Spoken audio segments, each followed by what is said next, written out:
that the alluring sensuality and the exotic religions and the glittering wealth would capture the Israelites, and they might put God behind them and credit themselves for their success.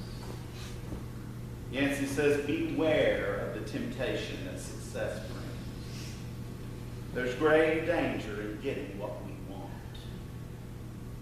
Words written by a poet whose name is not recorded in history remind us of this when he writes, I blindly ask for what I crave, with haughty heart and will so stout. God often denies me what I seek, but gives me grace to do without. Again, Philip Yancey says there's no failure more disastrous than the success that comes when we leave God out. Sometimes I get the feeling when talking with folks that failure feels more like a friend than success. I've watched folks as I've come here on a journey toward a better life. Time and time again, they're on a journey toward a better life. And when it seems they're just at the point of doing their very best, what happens? They make the worst decisions. So watch out, okay? Authors Alistair McKenzie and Wayne Kirkland, in a book about the theology of work, go back to King David's story when they say winning can be dangerous and seductive. As a shrewd modern proverb puts it, nothing fails like success. David's problem was he started to believe his own press. He was taken in by the myth of his own invincibility.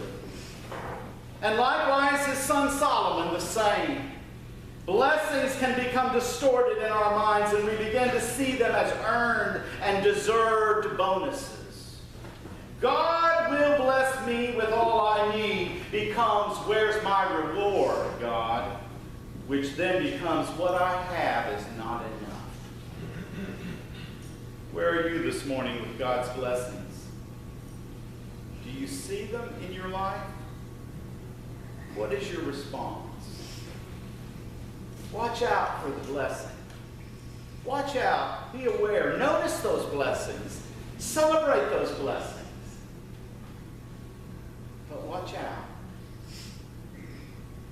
Jared Wilson, writing in a blog to preachers of all people, says, while it's normal to prefer success to failure, really, success is more dangerous. For in failure, we know we rely totally on God's approval and sustaining arm. But in success, it's easy to begin looking around and surveying all the territories claimed, and all the people gathered, and all the ministry achievements. But that also, I add, could be all of the money earned or all those recovery chips collected.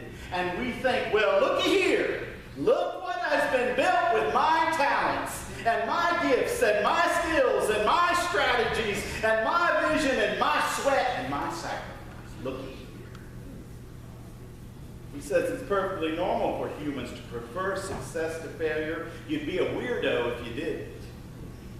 And yet it's perfectly normal for humans to taint their successes with the swelling of their big fat heads, he says. You'd be a weirdo if you didn't. So how are things going today?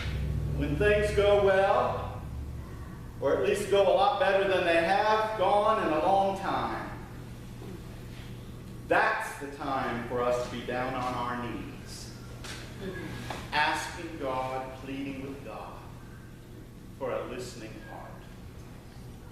God, please give me a listening heart, that your blessings can be gratefully received as just that, your blessings. I didn't earn them. They're not my reward. What I have is not mine to keep, but it's your blessing borrowed to be passed on for someone else to be blessed. So the warning today is simply this. God shows up. He will. And when God shows up, God blesses. Watch out for that blessing. Watch out for it. Be aware of it.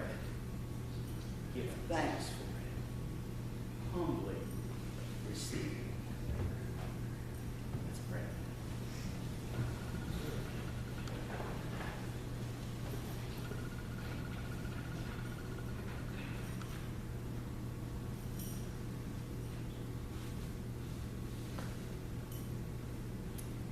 With our heads bowed,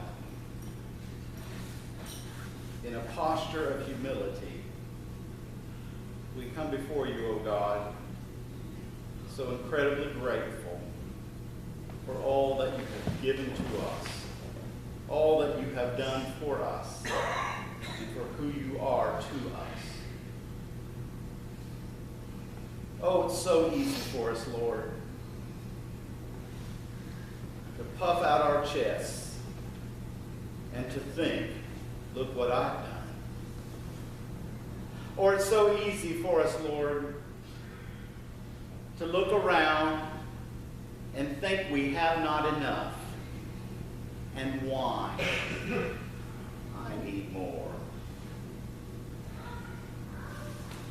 God, this day, give us a listening heart to understand who you are and who we are, and to humbly follow you is our prayer.